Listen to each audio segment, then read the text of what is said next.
It's Adam, and I am in New York at New York City Comic-Con in the Javits Center, but most importantly, I'm standing next to incredible cosplayer Beverly Downen of Downen Creative. There's so much I want to cover, but your Hippolyta is amazing. Thank you. I want to start at the beginning. Can you quickly tell me how you got into cosplay? What is your origin story? Well, I like to blame it on my stepdaughter, Zoe. We went to a Comic-Con as a family just as something to do. We had no idea what it was all about. And we went and were amazed by all of the happy people walking around in costume, families, and I went to art school for industrial design, so I was like, oh my gosh, I really want to start making stuff again. You realized you had the skills. Yes. And I have a little bit of sewing experience from my mom further ago. So she asked me if I would help her make a Tariel costume from The Hobbit, and I said yes. So the next year, because we thought that Comic-Con only happened once a year, she had me help her make that costume, and then they convinced me to make a costume for myself and for my husband. So after that, it was game over for me. I was hooked.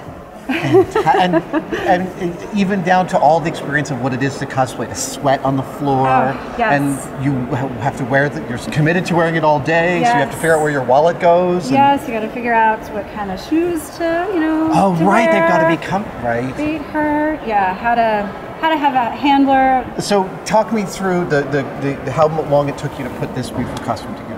So I started this costume before the movie came out. Oh. So I did quite a lot of research from movie stills and from other pictures that people were posting from San Diego Comic-Con when the costumes were on display. Nice. So I spent a lot of time framing that up.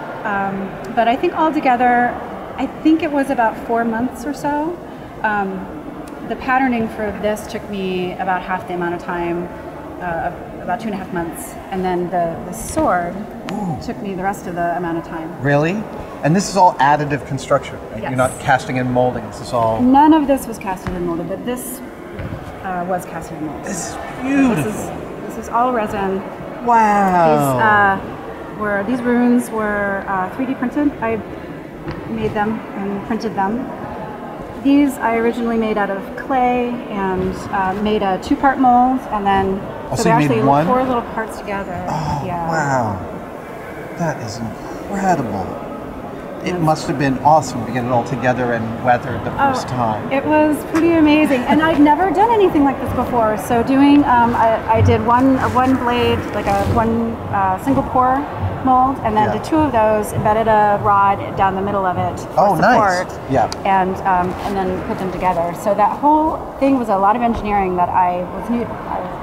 So I love this piece. I think it's gorgeous and beautiful, and I'm glad she's got a sword that has substance and beautiful design. These ram horns are really incredible. Just gorgeous. I recently bought that metal version of the God Killer, which is not bad, except that there's 2 things. One is that the sides of the castings are terrible, so I had to use a Dremel to clean it up. But the second was that the licensee didn't realize that this was a W. Oh. So it's actually not complete. Oh no! On the licensed sword, they didn't realize that that was the double W. So did you fix it? I forgot to. So I'm going to have it re-powder coated, basically. So I'm curious, as a woman who cosplays, we've had issues at different cons. Cosplay does not equal consent. You have ways to educate other people going to cons about how to treat people. I'm amazed that that's required, but a lot of the options for women cosplayers are often very objectified costumes because the original art or the original character was. But one of the things I loved about Wonder Woman was how onion cheesecakey it was, and I'm wondering if you directly experiencing the costume are feeling some difference in how you're being received. Oh, absolutely. I think that as a queen figure, when I'm dressed like this, I'm much more revered. People take me seriously when I'm wearing this, and they want to know about the costume. They want to hear all about the sword. They're amazed that I made it, which is always fun to tell them, yes, I did make this all by myself. But I just love that the costumes from the films are feminine, but they're not over-sexualized. No. And I am so about celebrating that. And I actually love helping other people make the same costume as well. I will help anybody. So you share patterns and build techniques and stuff? I share my patterns, and yep, I have a Facebook group for Amazons, and we call ourselves the Amazon Sisters of the Mascara, and we share patterns and we meet up, and it's a wonderful sisterhood. And when we all get together and we do a battle cries, it makes all the long hours of making these costumes worth it. It really is. It's this brand new kind of theater, isn't it? Where everyone's both a participant and a performer at the same time. It's so great, and I get to show my stepdaughter that I don't have to be an over-sexualized character from a comic book. I can be a strong female character, and that resonates with her. She's 16, That's so it's fantastic. important. Yeah. Have you expanded beyond? Are you making costumes for other people? Do you take commissions, for instance?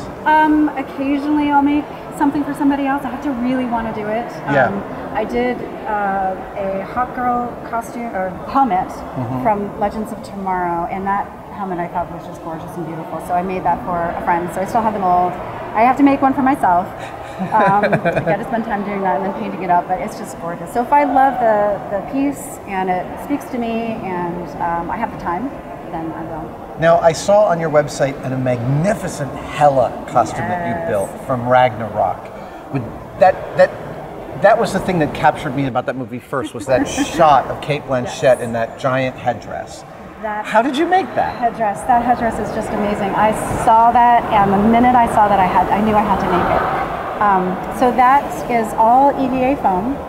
The helmet part of it is 2mm EVA foam. Oh my goodness. And I wanted it to be very thin. I supported it underneath with a little bit of Wonderflex thermoplastic. Okay. So that I could embed the horns to the helmet and have it be a mechanical connection. Yeah. Right. But all of those horns are EVA foam. That whole helmet weighs just over 2 pounds. Oh, so it's not horrible on your neck at all. Not terrible. And all of the horns but the 2 fronts come off. Oh, for shipping and so it doesn't get... Yeah.